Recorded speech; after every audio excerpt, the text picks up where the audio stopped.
I just forgot what I was saying. How does that work if I screw up like mid? Try not to swear then? Yeah. Then it's making you lost now.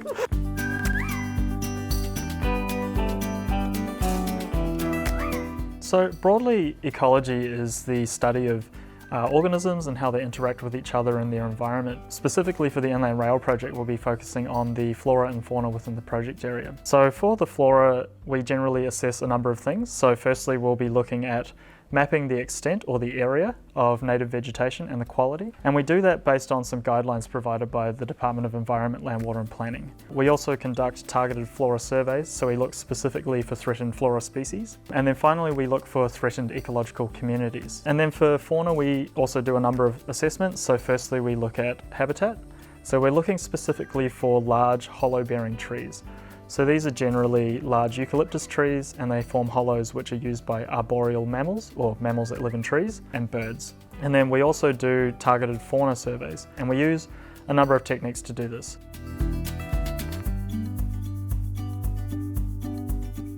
So our flora and fauna assessments have identified a few key ecological values while we've been out there.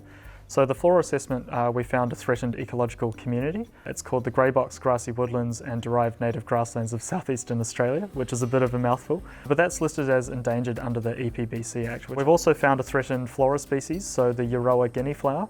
That's listed as vulnerable under the EPBC Act, and that's only found around Euroa. Also, our spotlighting surveys have found sugar gliders, and we haven't quite finished going through all of our footage for the remote camera assessments, but we did find a threatened fauna species which is called the brush-tailed phascogale.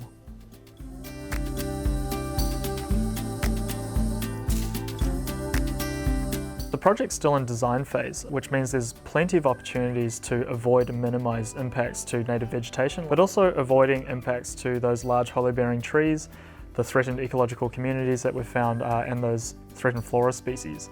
So we can help ARTC in their planning and their design to avoid impacting those. And then after the design phase, we can include measures to protect things like the large trees that we want to retain. Often they can get impacted by heavy vehicles moving through, which compact their roots.